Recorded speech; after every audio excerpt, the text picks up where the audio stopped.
This is a call to action. This is a call to action to everyone that seeks to make solution touch ground. And that's what the session today is about. Innovation, implementation on the ground, a local protocol and a lot of community flavor. Yes, lots of community flavor. This is about a Mexican state, the state of Querétaro, that took action on a subnational level and today is co-chair for Latin America of the Under 2 coalition. Yes. And it's leading with a regenerative agenda that has nature at the center. By putting a value on recuperating natural capital within the state in forests and farmlands, the state is directly contributing to the achieving the NDC Mexico has declared to the world through the Paris Climate Agreement. The Sierra Gorda Querétaro model has proven itself out and is ready for replication. Listen to this, it's ready for replication. Today is the day to take action in Mexico and wherever biodiversity is in the hands of local landowners. So, allow me to introduce the speakers joining us today. We have Marco del Prete, Secretary of Sustainable Development of Querétaro State, Mexico, whose dedication helped consolidate the local protocol for climate change mitigation on a subnational level and leads the process of replication in other Mexican states. The governor of Querétaro is the co-president of the Under 2 coalition for Latin America. Yes. Marta Patti Ruiz Corso, our beautiful red hawk boy. We love her. She's the co-founder and director of Grupo Ecológico Sierra Gorda, and is a globally recognized conservation leader awarded by National Geographic Society, UN Environment Champion of the Earth, and the Wangari Maathai Awards. There is she. Judy Schwartz, yes, our intellectual. she's the one that writes, and she's a reporter, she's a writer whose work focuses on regenerating ecosystems from the grassroots using a narrative that illustrates scientific principles. She is the author of Cows Save the Planet, Water in Plain Sight, and recently released The Reindeer Chronicles and other inspiring stories of working with nature to heal the earth. Judith. Dan Bradbury, the handsome UK guy. Yes, you Dan. He's the Director of Communication and Development at the World Land Trust. That it's a leading international organization for wildlife conservation. Their carbon balance project offsets carbon in the voluntary space of reducing emissions and drawing down carbon. Nature is here in the room. I am in Valle de Bravo, Judith is in Vermont, and Patty in the Sierra Gorda Biosphere Reserve in Querétaro State. So let's watch some pictures of the biodiversity found in the most ecosystem diverse protected area in Mexico. Let's go. Here we are in the beautiful Sierra Gorda, 1 million acres, 638 communities, and they own the land, extreme poverty communities. They own the land where the biodiversity treasures, where the national patrimony is refuges and grow and give us all the ecosystem services that we depend on for our well-being. Sierra Gorda has a long experience developing answers for the local landowners. Among all of them, the most important one is the protection of the forest through a carbon reduction, verifiable carbon reduction. And you may compensate, you may mitigate your carbon footprint with the forest landowners who would take the livestock out of the forest and let regenerate with such a diverse forest species. It's incredible. It is a miracle. And we that live here in Sierra Gorda, we testify the tremendous regenerative energy that the earth has to recuperate herself if we allow, if we support this regenerating wave. So in Querétaro State happened a wonderful alliance among the Querétaro State government, CEDESU, and the local learnings and efforts of an NGO. Querétaro, I'm very proud, he's the leader for Latin America, introducing a green agenda where all the bills are gray, to talk about the regeneration of nature. It's innovation. It's a real truth. It is the most important action we have to do to mitigate global warming and poverty. If we give economic value to the landowners for the services their ecosystems provide, we are mitigating poverty in the best way. Then it is a call of action. We are in such an emergency. We are losing wisdom like water through our fingers. It's a time to act. And my call is a call to your heart, to love the planet, to raise the wave of action right now. It is the time. And it is up to us, not for the little ones that are going to come. No, it's us, the adults of today. So I expect you will have enough good suggestions from this panel, questions, and a lot of possibilities to replicate this model, Querétaro model, in your place. Then give us the opportunity to let you know what our strategy is. Thank you very much. Hi, nice to meet you again, Patty. With all my respect, you know, we appreciate you a lot, not just of your person, but of the work you do for our environment and for our Sierra Gorda. Please let me say hi also to Judy Schwartz, to Dan Bradbury, Alfonso. We already said hello to Riley. It's a pleasure to have you all here to let me expose what Querétaro has been doing in terms of protecting biodiversity and protecting our environment. As we many times have stated, the natural heritage of our state does not belong to us. It belongs to our sons, to our grandsons, to our future generation. And what we have to do right now is to help them, to protect them, to set the policies, the public policies to enable that protection. I have a presentation, if you could help me to project it, please.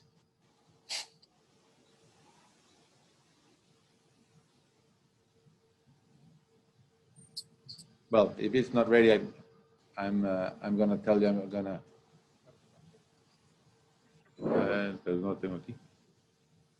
Well, as you know, Querétaro. It's let me put you on the context.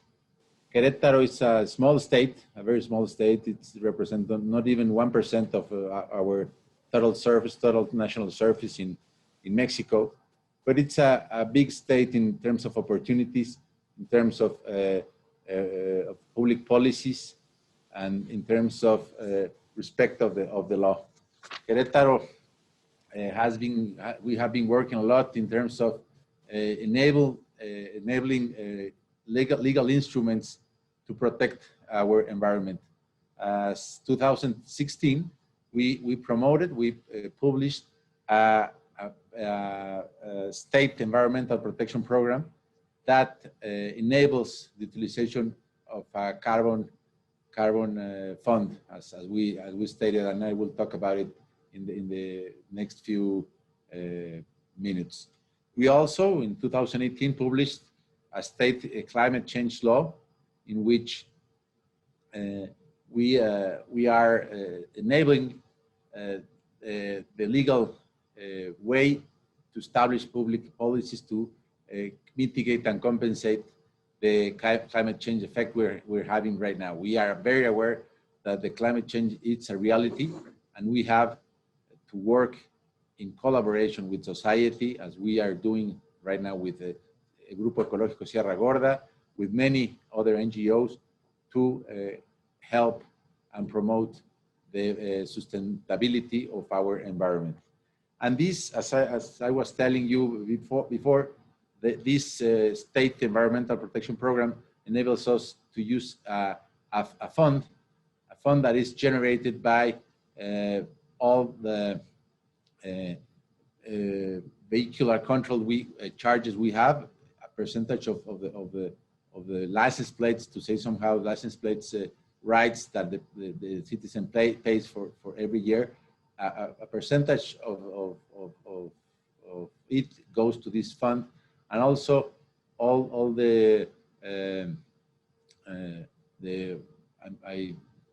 I forgot the word, the multas that we charge for not complying with the verification program of the vehicles goes to this fund.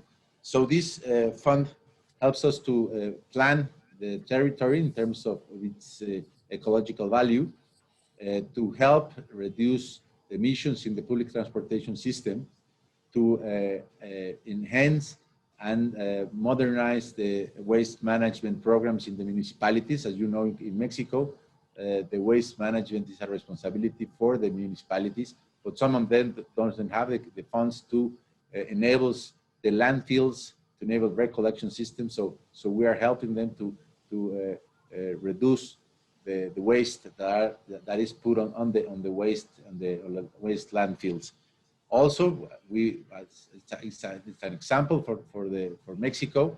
We have worked with the Grupo Ecológico Sierra Gorda to promote the NAMA, and we are promoting it not just for Querétaro, but for other states in Mexico, to replicate the Querétaro's model.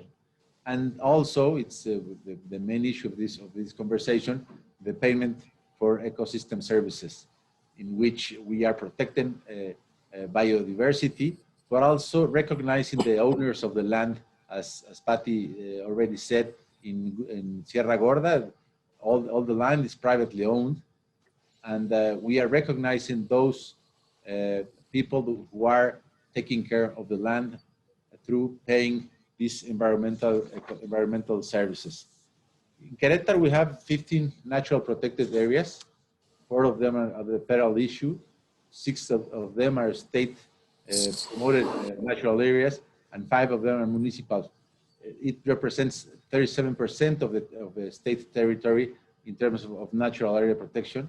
And our objective is at the end of 2021, we will have, there we go. We will have 40% of our territory. We will have, we are working towards having 40% of our territory declared as a natural protected area. In 2019, we made this carbon trajectory study, in which you could see that for 2050, the transportation and the energy supply will, evidently also the industry, will have a big share of greenhouse effect gases. So it's an area opportunity. We are just in time to work to reduce, in terms of transport, as we were telling, substitute the source of power for the public transportation, but also to work in terms of generating cleaner energies, but also involving the attraction of cleaner industries. Next, please. All these policies are stated in the State Development Plan that was published in 2016, and it's a guideline for the administration duties. We have a chapter in this State Development Plan dedicated to environment. This these are the main topics that this chapter includes. As I was telling you, and all of them are supported by funds. As in any organization, if you don't have funds, it only remains at good wishes. So if we are investing, we are setting up funds to plan the territory in terms of ecological value, the biodiversity protection. It's the issue that we're talking right now. Issues of climate change. We just, as I was telling you, we just published the law, and the law obliges us to have a climate change unit, administrative unit to promote these public policies. We have been working a lot in our air quality. As I was telling you, we have just published the integrated waste management program that includes all the landfills and all the not just. I have an open mic over there. And work to have clean water. Can I have the next one, please? To develop or to enable this development, protection and sustainable development fund, we have 4 big legal pillars. One is the income law of the state that authorizes environmental taxes and allocates money for environmental purposes. As I was telling you, this fund is operated by the program. In our state budget, the governor has enabled us to establish amount for climate change programs and complies with the federal laws in terms of state budget. The rules of this fund enables access for funds to environmental projects, increase transparency. All our projects are evaluated by the committee, and every person can promote themselves to develop a project. And the most important, we evaluate the effectiveness of the results. And finally, the environmental planning. We have our state development plan, the program, the strategy, climate change strategy, and all these strategies that you can see. Next, please. This payment for ecosystem ecological services, we have the state government, this fund, and we make team with the federal government through the National Forest Commission, CONAFOR, in which each peso that we invest, CONAFOR equals it. Next, please. And finally, the project contemplates monitoring systems to quantify the results. These are the hectares that we have been taking care in the past 3 years. As you could see, for 2020, we have increased the number of hectares is around 10,000 acres. And we have benefiting more than 333 families paying the services, the ecosystem services that they give us to the environment. Finally, I want to recognize the climate group for including the governor of the state of Querétaro as the co-chair for Latin America in the Under2 coalition. We will work by hand with other state governments and other subnational authorities to work together for maintaining our environment healthy. Thank you very much, and it's a pleasure to be here with you all. What are the problems this local public policy resolves, and how did it occur to you? We began trying to get payment for ecosystem services around 93. Yeah, looking how to give economic value to the landowners to stop the fires. Yeah, a forest with no economic value is always in danger. Then we had the opportunity to go around to learn a lot about it. And finally, when we went through the global protocols verification, and it was such an expensive and difficult experience that definitely it is not replicable for the community of poverty communities. They don't have the land rights, they don't have even a birth certificate, they don't have a bank account, and they don't have a taxes number, and many more requirements that they cannot fulfill. So with this feeling, I approached the governor of the state and I asked him if we could tropicalize Kyoto at the local. And since then, we have worked with CEDESU, designing this new model where we are operating under a local protocol. We are not struggling with carbon credits. What we have is a carbon reduction certificate. You may not go to the exchange, to make profits, but you may have the certainty that you are receiving a carbon certificate that it's trustable, it's transparent, and it has a methodology that can give you the confidence to compensate your footprint with this Sierra Gorda product. The governor of the state has been pulling this policy. I think that it's a huge opportunity to activate subnational action.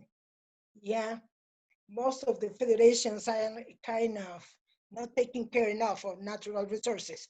Then I think that it's the time for the subnational actions to happen. And it's of the governor of the state to activate all this process. Restoring the land, doing holistic management, planet grazing, that it's incredible the way that the soils recuperate with this management of the earth, and taking out the livestock from the forest, stop grazing under a forest, and you may recuperate such a beautiness. Lots of carbon. Plus, this fresh money that the Marco mentioned, that Querétaro state is getting this money from a small carbon tax, and there are many other opportunities. There is a new way of finance subnational policies where they have the chance to, with local carbon or fines or a charge for rights, you may have fresh money to activate a climate change action at every level. That's why it is so important to pull this subnational action. There's a big opportunity there. We know the state of Querétaro has been elected as a co-chair for the Under 2 Coalition for Latin America.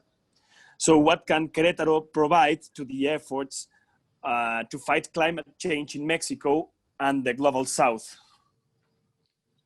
Hey, thank you very much. It's a great honor to be named, appointed as a co-chair. It's a recognition of the hard work that this administration, led by Francisco Dominguez, the governor of the state, has put onto climate, not just climate change, but environmental issues. And this is a great opportunity for a Mexican state to be the spokesman for many other subnational governments around Latin America. We are very convinced, we are very compromised with the protection of our environment. And as Patty was telling, we are working hand by hand with some NGOs. And this is a great opportunity for Latin America's subnational governments to take a voice, to let the world that we are aware of the climate change, we are interested in keeping our environment healthy, and that we can establish public policies around the world. So it's, first of all, it's a great opportunity to be a spokesman for Latin America in this coalition, Under 2 coalition, to come also to take place as to have this gathering of experience to promote success cases and to let us learn about success cases around not just Latin America, but around the world. So we are working, we will be working, we understand that Latin America has a big lack of resources, economical resources mainly, dedicated to environment issues, political policies for environmental protection. But that's where the creativity of us, of Latin Americans, will take place to help other states, other subnational administration to institutionalize these programs, these environmental protection programs, these environmental protection funds, to learn about them, how they have coped with the lack of resources, and to show the world that society and government can work hand by hand in one simple and single matter, that it's taking care of our environment. As I was telling before, we just have one environment. We do not own it. It's a lease. It's a loan for our children. And I want to recognize all the work that Patty has been making all these years. And finally, for us, I'm very glad to see the light at the end of the tunnel in terms of public policies, national public policies, at least in Querétaro. It was a pending issue that was left by other administration, and Francisco Pancho Dominguez took charge of it, instructed us to work with not only Grupo Ecológico Sierra Gorda, but with other NGOs, as I was telling, and to pay back this task that was uncompleted.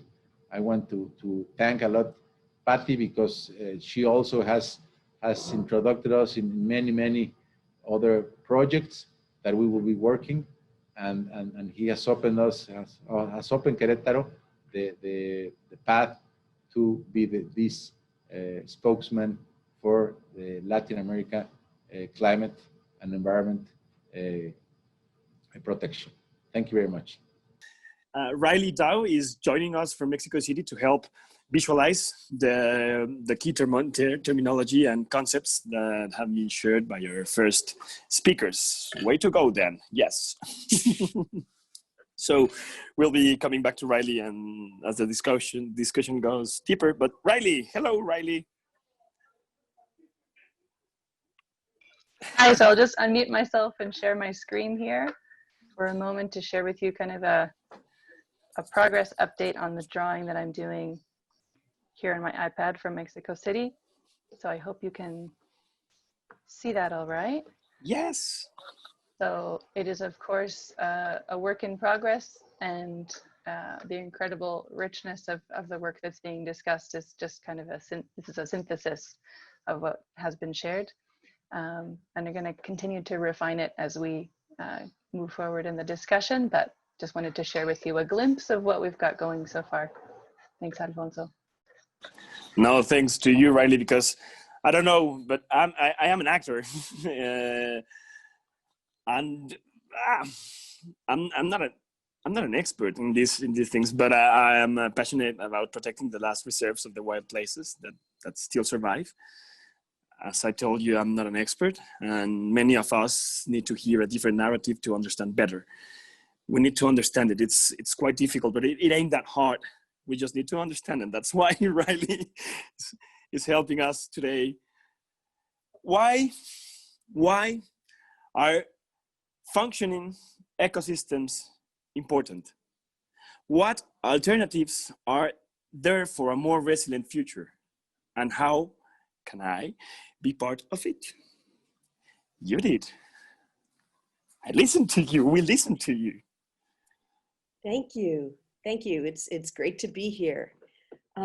So yeah, I will just launch in. When we hear the story of climate, it's often told through numbers and charts, and lately more and more dire predictions. However, it's essential that we recognize that climate is also about this. This is an image of a cloud forest protected by the Grupo Ecológico Sierra Gorda. I share this to point out that we, as an international community, have thus far neglected the role of functioning ecosystems in climate regulation. It's important to bring this into climate discussions because here we have tremendous agency. In its most basic sense, the story of climate is the story of what happens to solar energy when it meets the ground. What determines the fate of solar energy, whether it is incorporated by life forms or becomes sensible heat, is the culmination of natural cycles, the carbon, water, energy, and nutrient cycles. And these cycles are driven by the activity and processes of animals and plants. In short, by biodiversity. Here in the Mexican cloud forest, water is cycled within the area, supporting plants and wildlife, while soil rich in organic matter holds carbon and nutrients. Were these majestic trees cut down, the ground would dry out, the soil erode, and the beautiful birds, puma, and jaguar that live here would be without a home. Climate-wise, it would become a negative spiral.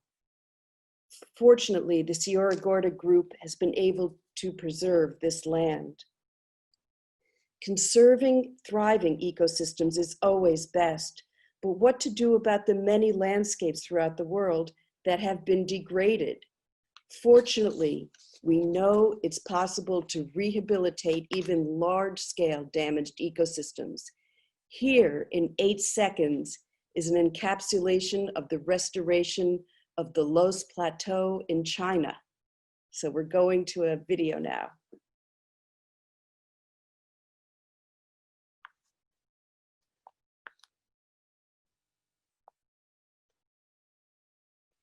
What you've just seen is the change that took place over 14 years, from 1995 to 2009.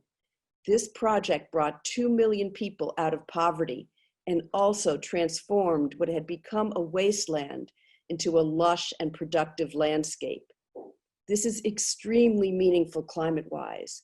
Healthy vegetation promotes water cycling, which helps regulate temperature and sustain precipitation, and also draws carbon into the soil. Though the approach to ecological restoration is, by definition, unique to location, there are basic principles. Foremost among them are, these are 3 things: increasing biomass, increasing soil organic matter, and increasing biodiversity, and all of these work together. In the case of the Loess Plateau in China, one important strategy was removing grazing animals like sheep and goats, removing them from the land to ease the constant pressure on the landscape. This, as it turns out, is similar to one important part of what was needed in the cloud forest, since, as Patty had mentioned, local farmers were moving into the forest and destroying, through the grazing, they were destroying the understory. In other instances, however, grazing animals can be seen as a tool for land regeneration. This is the Dimbengombe River in Zimbabwe, where years of restorative grazing, keeping animals on the move as they would be in nature, shored up the banks so that the river now flows a full kilometer further into the water catchment than it has in living memory. And it also now flows through the year. Here are the cattle in the early morning on their way to work in a new paddock.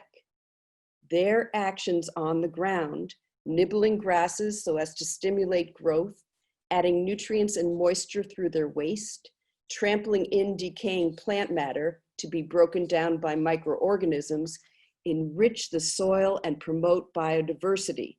As an example of biodiversity, while visiting the site, I saw healthy herds of sable antelope with young, while alas, these lovely, stately animals are not doing so well in most Southern African game parks, where the grasses are not as high and diverse. This photo shows neighboring landscapes in the American Southwest. On the right, they used holistic planned grazing, which brings carbon and water into the ground, where nature, of course, wants them to be. The scene on the left is losing water and carbon. Now, people may look at that photo on the left and think that this is the result of climate change.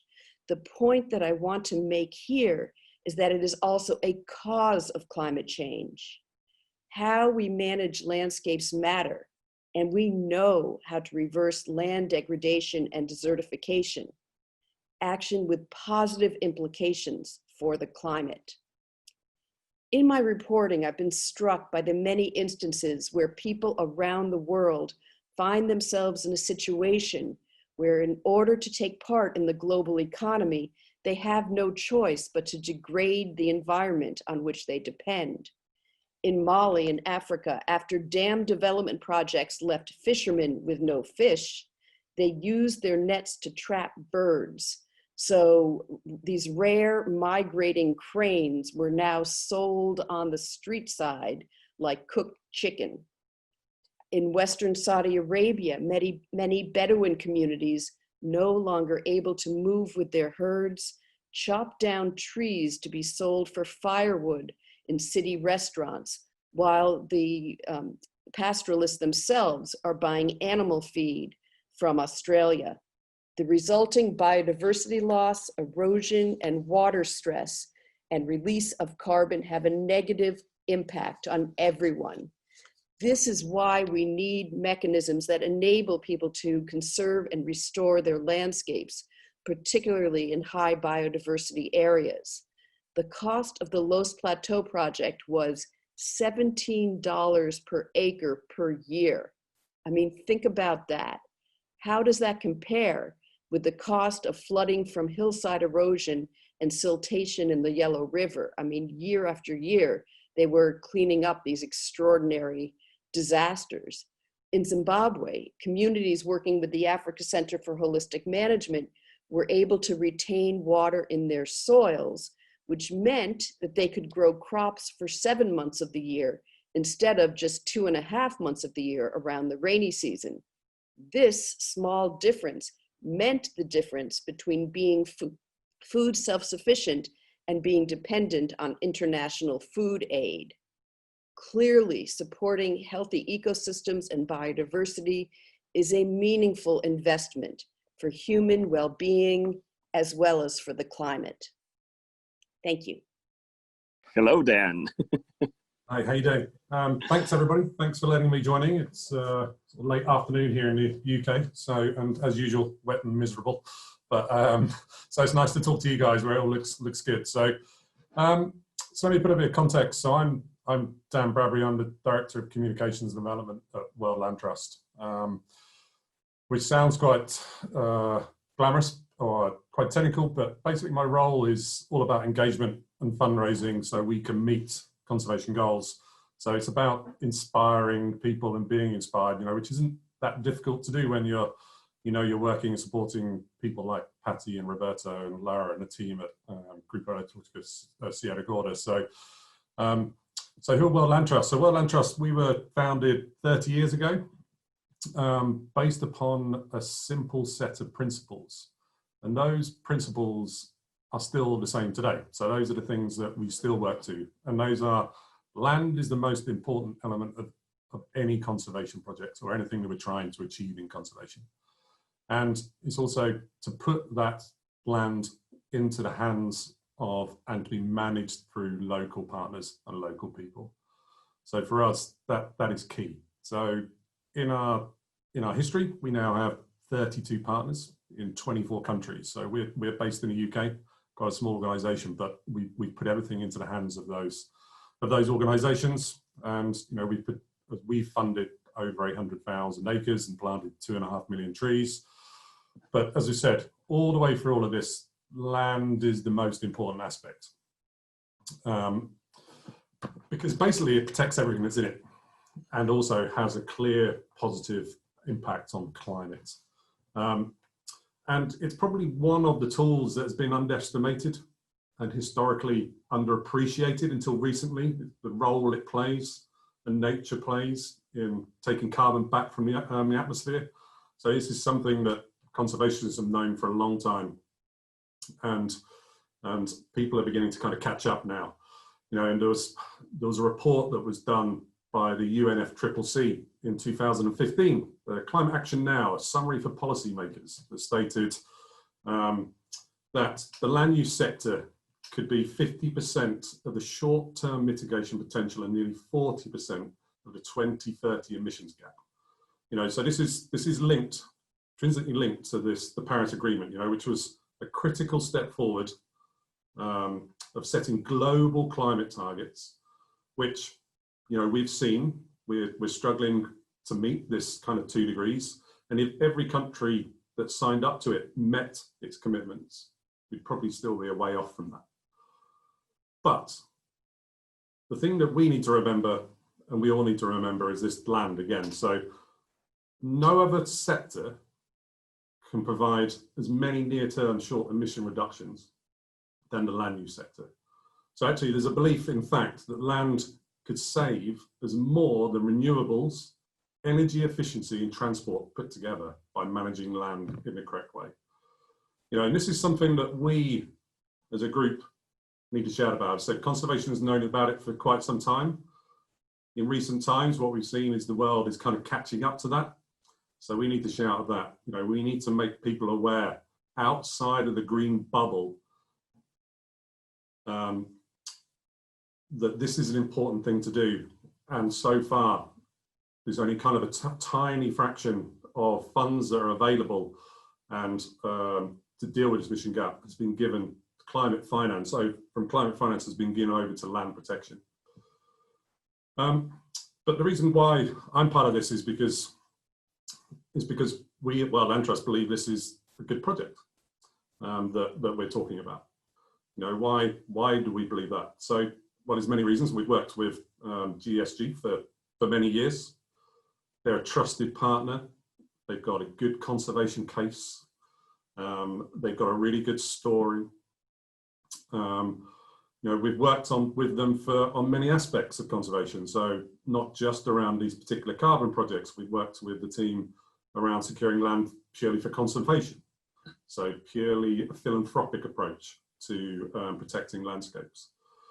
We supported them by funding rangers to help them protect those areas from illegal activities. You know, and we have seen we've seen the positive impacts that this group is having in this area, and it's staggering. And I'm incredibly lucky to have been over and seen it firsthand, and the work they do is incredible. So carbon projects. So the other reason is that with this carbon project is that the team can demonstrate the impact that they're having. They're passionate and they really are the true guardians of the landscape. You know, we've been working with them, I can't remember exactly how far back, Patty, but I know that we've been talking about carbon projects since around 2007. You know, and we've continued to maintain that close working relationship. And that's important. So the whole of emphasis for World Land Trust is about those relationships. We've had a lot of successful projects which are all still ongoing. And this for us would be kind of another expansion of that relationship. The other reason why we believe this is, the other thing is that the team can demonstrate the technical capacity to implement this project as well. They've established offsetting programs of their own. It's very successful, and they can demonstrate the figures, they can show the values, and they can show their methodology they use. And the methodology is the most important thing with all of this, because there are various different ways, and this is why that you can go about a carbon project. But we believe this stands up against all other projects, and especially all the projects in our portfolio. So as an organisation, we have a portfolio of several carbon projects that we can sell offsets for. or sell the carbon offsets for, that we can allow businesses to offset their emissions, their unavoidable emissions. So when we're talking about, so when we see carbon projects, and us as an organisation, when we're looking to support a carbon project, is it has to go through several criteria. So one, it clearly has to be good for climate, has to be good for biodiversity, and it has to be good for communities. And these feature are all prominent in this project. So these are all key things that we look for and are the basis for all good carbon projects. And this project can demonstrate all of those, and they're key, and they are the key points of this project. The feature, or one feature that we in this project find particularly attractive, is the collaboration with the state to create a state carbon fund, that this can be scaled and it can be replicated. You know, this project means that the other element of the project means that it can fund sustainability and financial independence for a project. So what we look for is we look for projects that aren't going to be purely reliant on, well, land trust funding. This is a way that funds can be leveraged. It can be scaled quickly. It has significant benefits of biodiversity across a much wider area. And there is no reason why it could not be scaled for the whole of Mexico. Let's be honest, this could be scaled up. This is an incredible project. You know, like all projects, all carbon balance projects that we fund, we ensure that we follow the best practice for carbon and conservation within its project design, with its implementation, with its monitoring, with its evaluation. And these are all things that can be shown from this project. And this is why we're so excited about it. You know, the monitoring carbon projects requires setting out and developing several forecasts which could happen, you know, which would happen without a project.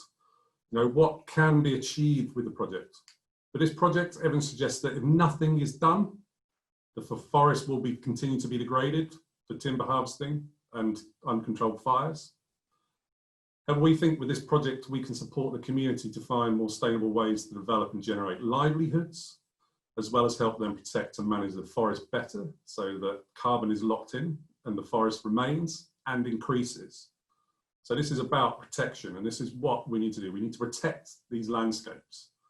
You know, we will continue to work with GSG. We'll work with them. We'll make sure that we monitor these projects and the activities and the outputs, and we'll assess those. And all of those things will be demonstrated. We'll be able to demonstrate the impact of these, which is important with any of these carbon projects. There's been lots of talk, and you know, we've already touched on it, around the level of verification. Now, we know that you can have some third-party verified projects, but we know that there's lots that needs to be done with regards to developing that baseline surveys, the costs of for consultation for that third-party audits to happen. And you know, we have projects which have these levels of verification, but we know and we feel that actually, if you can show the methodology of the project and you can demonstrate its impact and you can demonstrate the way it's working, actually we would rather the funds went directly into the project and went directly back into the landscape to support those local communities and the protection of that forest. Like I say, we have a number of these certified projects, which we do sell offsets for. These are the ones that are kind of most attracted to these really large corporate supporters who require these carbon credits. You know, and you know, so we realise there is a case for both, but the vast majority of our projects are based around a similar model to this particular one. But one of the things that we do know is that people across everything are looking to way to offset. They're beginning to understand around the verification, and they want to ensure that their funds are going into protecting landscapes. That's the thing that they really care about, and that's the thing that we're hearing. So, you know, we're in the middle of a global pandemic. We're all very aware of it, and obviously that's had an impact across everything. And for an organization like us and around that, and for my role around fundraising, it's been difficult. So there's no two ways about that. But the one thing that's been consistent through all of this, there's been an increase in interest around carbon offsetting from businesses. You know, and these businesses, can I sit here and say they are one type of business? Could I say that they fit into one sector? So they come from really varied sectors. So they range from manufacturing to small independent restaurants, to TV companies, designers. They're kind of, there's a wide range of people. But the demand is growing. You know, we have lots of reasons for this, and there's many reasons. So we now have a multitude of pressures from society, businesses, governments, which are interacting and causing a chain reaction of risk and opportunities. You know, businesses are seeing investor pressure, regulatory pressure, technology breakthroughs, consumer pressure. You know, we have mandatory carbon reporting that's needed. I think it's law in 40 countries. Customers are demanding businesses demonstrate they're doing the right things and not just saying it. So there is a market there for businesses to do this, and they can have a huge impact. But I think the other thing to remember, because I don't know the entire audience that's listening to this, is that also there are people in businesses is actually supporting like a project like this one in Mexico means it can have other benefits to your business as well. So with your market, but also it can help you to improve your business, your sustainability of your business. So, and I know it's really difficult, and I know that me and Patty have had many conversations about monetary value, but ultimately all the way through this, and kind of the last thing I want to say on the subject is the thing that we have to remember all the way through this is what we started with at the beginning, is about the land, the value of that land for biodiversity, but also those local communities. So that's why World Land Trust is behind this project. That's why we're incredibly supportive of it, which is why I talk about it a lot when I'm talking to potential funders, because we believe this is a really strong project that can be scaled to other states. What hope is there that the global potential for regenerative practices, particularly regenerative ranch management, as a strategic response to climate change? Thank you. The opportunity is huge and the potential is vast, and it's largely a matter of what we choose to do. So in terms of regenerative grazing, this applies to grasslands and rangelands, and about 1/3, at least 1/3 of our global land mass is native grassland. So we're talking about in North America, the prairies, in South America, the pampas, in Eurasia, the steppes, in the savanna in Southern Africa or in much of Africa. So these are vast landscapes, and much of them have become desertified. So we know how to turn this around. So the potential is huge. And as we've talked about, these practices draw carbon into the soil. They also hold water. And it's worth talking about how all these sometimes we look at like single factors, but it's worth thinking about how all these factors interact. So carbon and water work together. So when you draw carbon into the ground, that carbon that turns the soil into a sponge that holds water. And when you have moisture in the soil, then you are better able to support plant life that then through photosynthesis draws down carbon. So it all works together. The same with biodiversity. So biodiversity, so I'll just give an example of some rangelands that I visited in the state of Chihuahua, and where it was very clear that where they were using holistic planned grazing, the grasses were lush, and nearby there were ranches that were really not even functional. The cattle looked terrible, you know, they were skinny. And I recall that the person in the poor land would say to the rancher with the good land, of course your land looks better, you get more rain there. Well, the point is that they were able to hold on to the rain. But I was looking at biodiversity because these ranchers are working with bird conservation organizations to create habitat for endangered migratory grassland birds. So it makes sense that because they have a better a more effective water cycle, they are able to support biodiversity, but also biodiversity supports the water cycle by having soil life that creates pore spaces for the water to filter in more slowly and stay in the ground.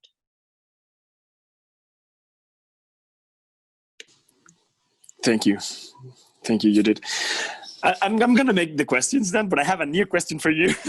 I just want to make the questions so that people is aware that one of them was, why did World Land Trust choose and trust the Sierra Gorda alternative when compared to certified carbon emissions? You already answered that.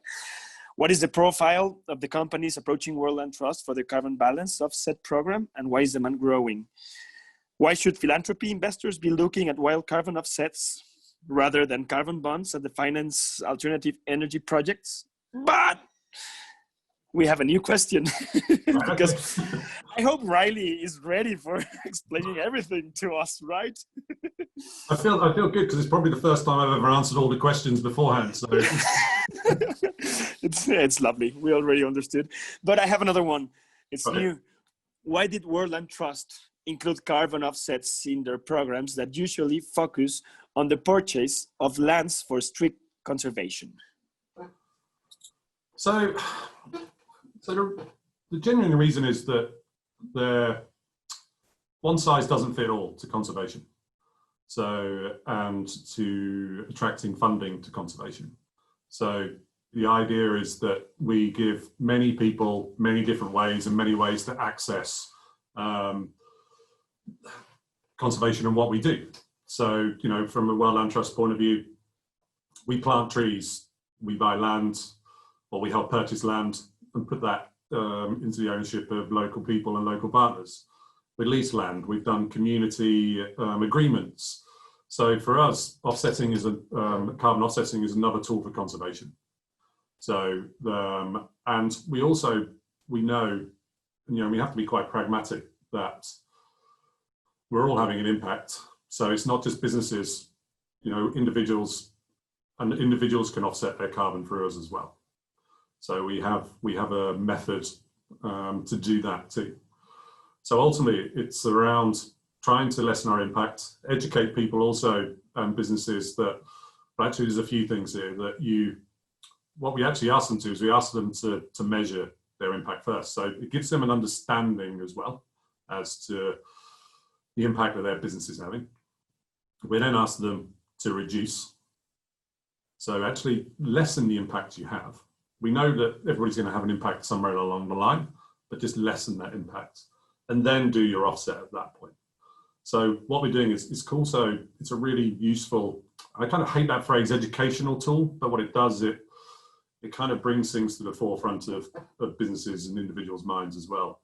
And with regards to businesses, I kind of touched on it, but they should also be aware that this can have a positive impact for them as well by supporting this. This is something that's tangible. It's something that they, you know, that it's becoming mandatory in many countries. They have to do this, that they have to report their offsets.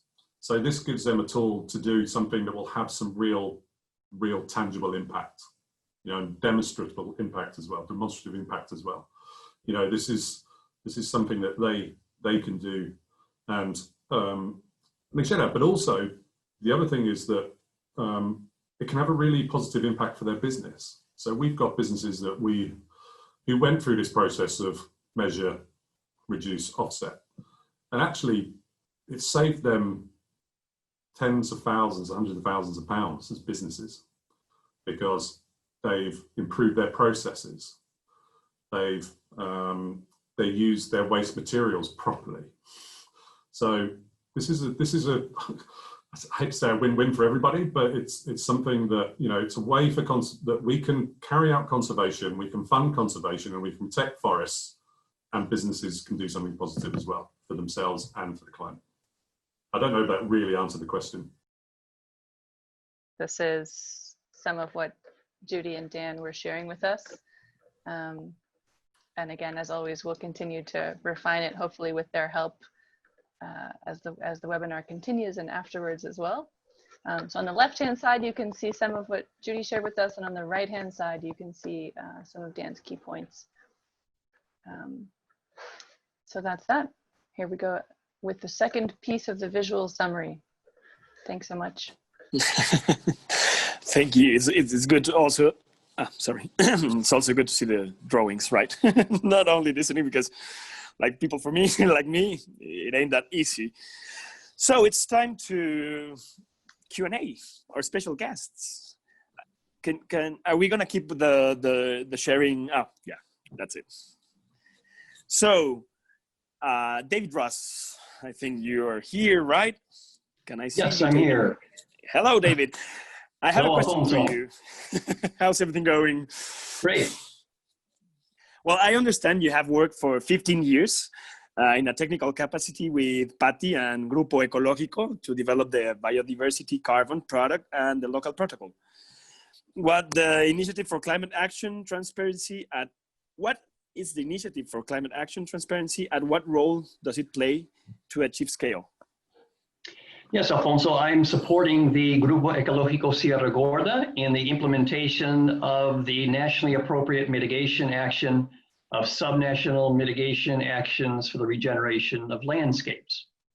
And the Initiative for Climate Action Transparency is an international initiative that is working in 40 countries to provide policymakers and climate actors with tools and support to measure and assess the effectiveness of their climate actions in line with the Paris Agreement. This initiative has two main components. One is it works on capacity building by supporting partner countries to improve policy design and impact assessment capacity. And the second component is that the initiative has developed a series of assessment guides for countries and climate actors to use to transparently measure and assess the impacts of climate policies and actions. And these guides include methodologies for measuring impacts of climate change mitigation, climate change adaptation, sustainable development, and transformational change. And the Grupo Ecológico Sierra Gorda and this NAMA of subnational mitigation actions for the regeneration of landscapes were selected by the initiative to pilot the use of 5 of the guidance documents and to provide feedback. And we continue to use these guidance documents to guide the monitoring and evaluation of the impacts of the NAMA. The use of these methodologies, which are based upon IPCC 2006 for national greenhouse gas inventories, helps to achieve scale by providing transparency and credibility for the estimation of impacts, which can be used by the participating states to report on advances with their own climate change mitigation goals, as well as future reporting to the Mexico Ministry of Environment for inclusion in Mexico's nationally determined contribution under the Paris Agreement. Wow. Wow. Complex. In this discussion, we have covered a lot of ground, lots of ground, and we have heard from government, civil society, science, and international allies that together are pushing back on the drivers of human extinction. This may be about saving our planet, but we have to have ground rules and external financing support to get scale. I want to ask, I have a question to Ruth Andrade. She's from Lush Cosmetics and Regeneracity. Hello, Ruth, are you there? I am here. Hey, hello. Okay? Hi. I do. I don't know if everyone else, is everyone else like, yes, we can hear Ruud? Great, we can hear Ruud. Ruud, how can we drive philanthropy and investors towards regenerative models in communities and landscapes? Yeah, it's interesting because I was following the conversation quite closely, and I think this is a really incredible partnership at landscape level, including government, which coming from Brazil, you know, having a government that actually helps protect forests is amazing. But I always, whenever I'm part of these conversations, I always feel that the corporate sector or the private sector ends up playing a very limited role. So I think there is the role of offsets and paying for ecosystem services. But for me, especially the work that we've been doing at Lush in the past 10 years is how can we embed regeneration in the supply chain? So if we consider that, for me, like a lot of ecosystem degradation, deforestation is all connected to global supply chains for materials, whether it's beef, soy, palm, paper. I also think there is a potential in diversifying income and livelihoods for the communities to go beyond ecosystem services and see, you know, what is the potential of the land in terms of materials, non-timber forest products? What are other economic drivers beyond ecosystem services that can be brought into the mix, into this diverse mix? So I think this is a crucial role for the corporate sector and the private sector to partner with government and communities to also not only pay for offsets, but displace the products in the supply chain that are driving ecological degradation. Yeah, and for me as a business at Lush, this has always been our policies. We don't offset. We really try to look into a regenerative supply chain before we even begin to think about offsetting, because there's so much work that needs to be done. Anyway, I think that's one part of it. And then I think because we're also quite involved in the philanthropic sector as Lush, and then me with an initiative called Regenerosity, which is about moving philanthropy towards regeneration. I also see there is this key role of philanthropy helping to reduce the risk of investment. So how can philanthropy help local organization, help the development of the programs that then the private sector can come and invest? So I think philanthropy can help de-risk. I don't know if this is clear. If you'd like, I can go a little bit deeper into this. And another role is it's also detaching the projects from just ecosystem services, and how can we begin to use philanthropy to fund the collaboration itself. So I think those are the two roles of philanthropy: de-risking investment and funding the collaboration so that other actors can come and slot in. And I think the more we can use philanthropy strategically, the better. Like if we can use philanthropy to unlock private sector funding, I think that's the right role of philanthropy, because it also means there is no dependency, long-term dependency. Yeah, happy to go deeper, but I don't want to. I can talk about this for hours, so I'll stop there. But I think it was quite. I think we all get it, right? Got it, right? And we love your products. Thank you. No, thank you, Ruud, thank you a lot. Thank you to everyone. I think it's time for our lovely Patty to take the microphone and the screen. It was a pleasure for me to be with you. So thank you for inviting me. Thank you, Dan, Judith, Laura, Marco, everyone here. And let's hear, Patty. Perhaps let's sing.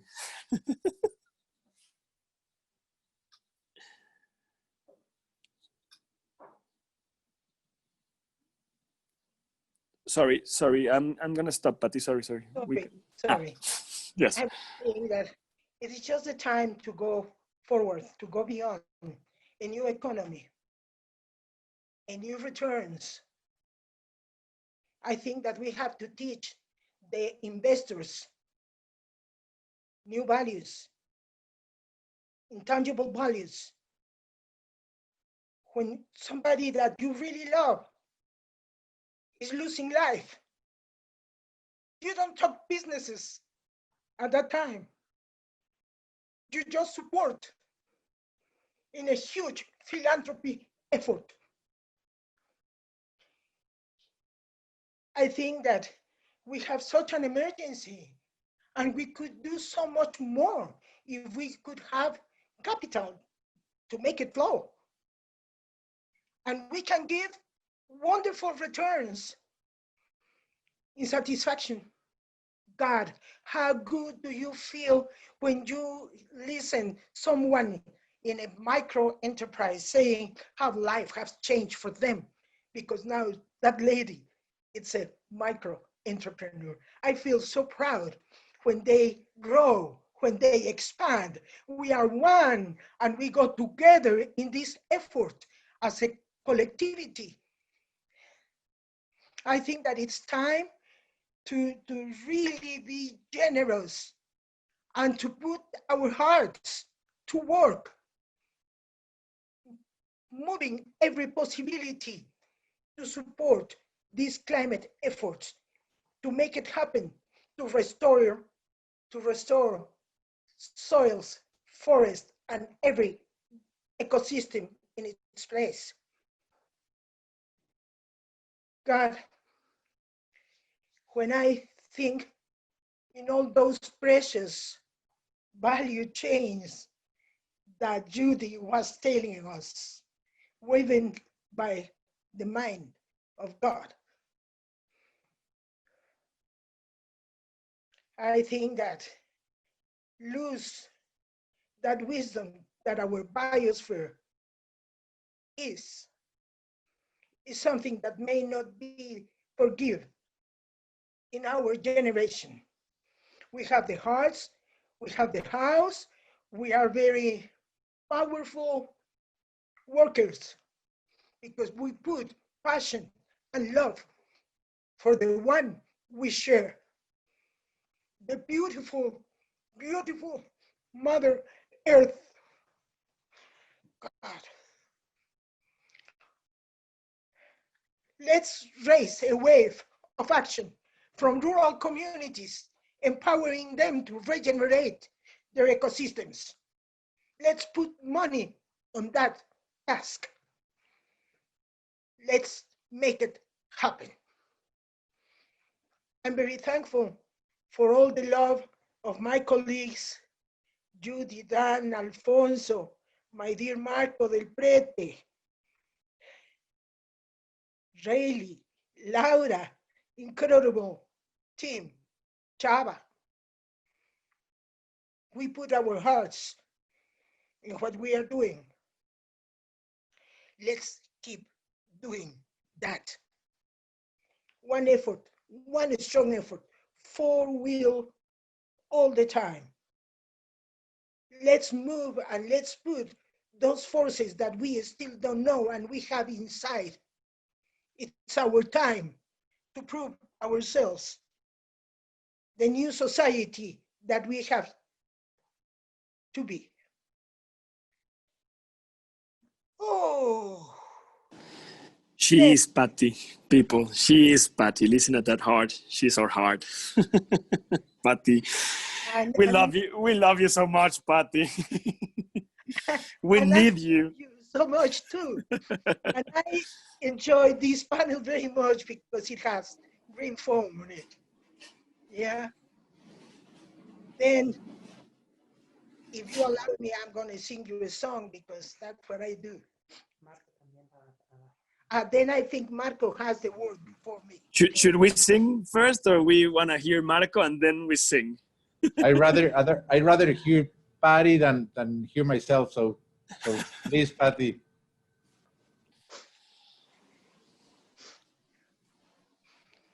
Huh. There it goes, with all the love for the one we adore. We are living in the great big deeper. We are washed by the very same rain. We're all swimming in the stream together. Some in power, some in pain. we can worship this ground. We walk on, cherishing the things that we live besides. Loving spirits could live forever with all swimming to the other side. A wave of love for Mother Earth. Thank you very much for all. Thank you, Patty. Thank you. Thanks everyone. So Marco, you wanna say some last words? Yes, there's nothing much to say after Patty's final words, but just to let the audience know, to let this panel reassure that we are committed with these programs in two ways. The first commitment we have made is the legal commitment. We are binded by law to promote, to defend, and to preserve our environment. But there's another commitment, and that's a personal commitment that every public servant must have in their ethics of work. And since I assumed this position in the SEDESU, the Sustainable Development Secretary in Querétaro, we made that commitment with Patty and with many other citizens. I do not like to use the tag of ecologists, ambientalists, or something like that, because at the end, all of we are citizens, and all of we have environmental, ambientalist profiles.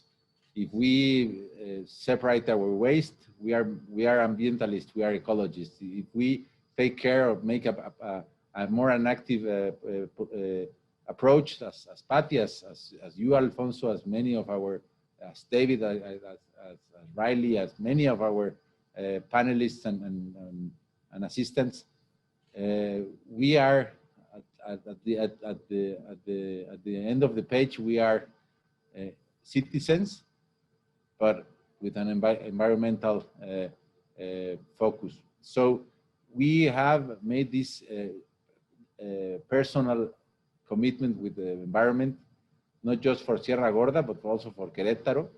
With our, as long as we have the authority, we will keep promoting this protection of our natural protected areas, of our air, of our water, because as I were stating, we are responsible for this, for our environment, not for us, but for our children. So I'm very heart moved of the words of Patty. I have known her by many years. I'm not gonna tell you how many years I've met Patty.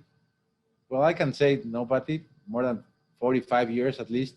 We have met in many other situations. So it's a commitment, not just because of we know Patty, we know Grupo Ecológico Sierra Gorda, we know the climate group. We are working towards to make Querétaro, as we say, the pride of Mexico, and the environmental issues are part of this pride that we like to promote very much. So just to appreciate the assistance of many people that have listened these talks, and to keep working. We have a long path to keep walking. We have walked a very big tram, but we will keep walking together in this agenda. Thank you very much. Yes, and let's not forget, this is not only for children, it's also for our brother trees, our brother animals. We're not the owners of this world. We are all of us owners of this world, trees, animals, water, plants. So it's not only for children, it's for the world, because we're not the owners. it's complex and huge. We have a question here. Also, if someone here in the audience wants to make questions, I can be reading them. It's from Federico. It says, urban expansion is one of the biggest threats to ecosystem destruction. How can we regulate this in order to be sustainable? What policies do we need? Could it be possible to declare a climate emergency in order to regulate this? Who's the one answering? May I? Yes, thank you. Thank you, Federico. Federico is an enthusiastic citizen that has been working with us also to protect numerous areas, and we're working very well with him. I may say hello to him as well. And Querétaro has been working in legal instruments to protect the land, the urban expansion. As you know, we have an ordinance, a state ordinance that it's named the Programa de Ordenamiento Ecológico Regional Ecological Ordinance Program, in which we have stated numerous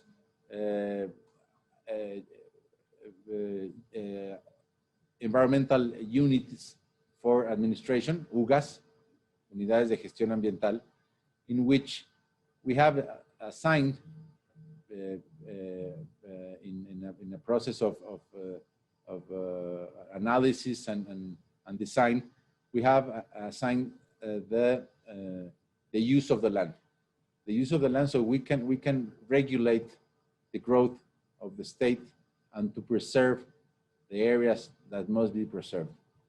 And since 2015, we have been working with all the municipalities, 18 municipalities that integrate Querétaro's system, to promote the Programa de Ordenamiento Ecológico Local Ecological Ordinance Program, in which, as the same way as the state ordinance program, we assignate different uses of land depending on the ambiental value of the land integrated by these UGAs, or these ambiental administration units.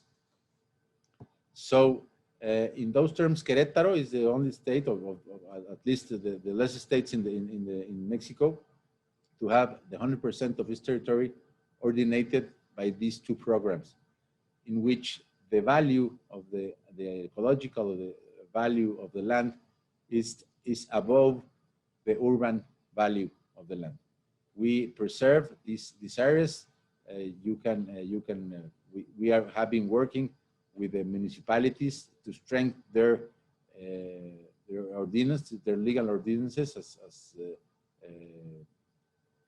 as by the way of regulations, in which they cannot change the use of these UGAs or these ambiental administration units.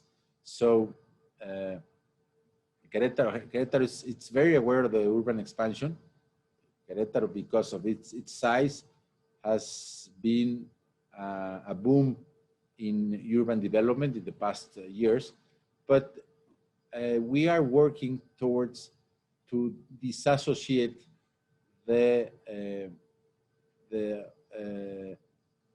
urban or the economic development with the environmental damage. We are working. That's why this secretary is so important, because we try to combine the economic development that involves urban development, obviously, with the protection of our environment. And we have been working fairly good. I understand we have many areas of opportunity, but we, as I was talking earlier, you have, Federico, all the citizens in Querétaro have the commitment of the governor, my commitment that it's binding us in both ways, legally and personally. So we believe in the protection of the environment, and we have the legal instruments to protect the environment. So I understand that sometimes the citizens feel very aware, very nervous about what is happening, but you can be assured that at least in Querétaro, we will act on inside what the law abides us, but always thinking of the future of generations. Thank you very much. Thank you, Marco. And don't you worry, Marco. We can be sure that after this panel, Querétaro is not going to be alone anymore. It's going to replicate Mexico and worldwide. I'm sure of that, Marco. Don't you worry, you're not going to be alone anymore. Ask Dan. Well, I just want to say, Riley, can we understand everything now with your beautiful drawings, please? Please. No pressure. Yeah, absolutely. So I'll come back to share my screen one last time.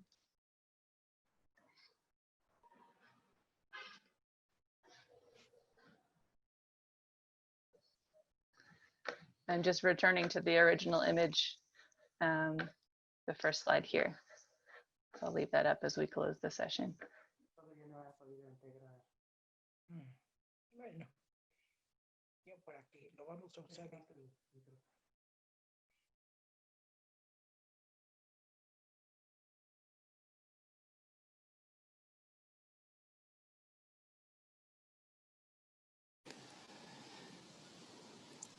Is everyone watching?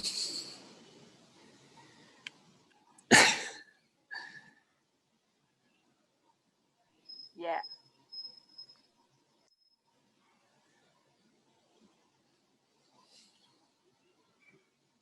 Maybe, Riley, we need to put a pot with gold coins for Mother Earth somewhere. Yeah. We can certainly add that. Investors, please underline it. We are looking for one. Thank you, Riley. Wonderful. It's a pleasure. Thanks for having me. Well, I think, Patty, we can listen to you again. It's always good. Yes, we love to hear you, and I think the audience needs to hear you. We shall not be moved. We shall not be moved. like a tree standing in the water. We shall not be moved. For the planet we love, we shall not.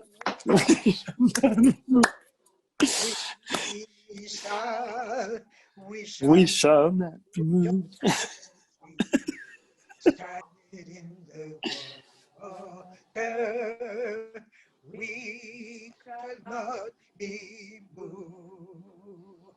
A wave of love for the planet. Thank you. Thank you from Sierra Gorda. A big wave of love for all of you. Right to your offices or wherever you are. Also for all the phone. Thank you. Gracias a ti, Patty. Gracias, Dan, Judith, Riley, Marco, and everyone here, David, everyone here in the panel, and thank you. And well, you need anything, you can find us on Instagram, you can find us on Twitter, you can find us on Facebook. There's lots of information and there's lots of things we as human beings can do. We still have time. Not much. Done. Thank you to everyone. See you any other day. Bye. Bye. Very best.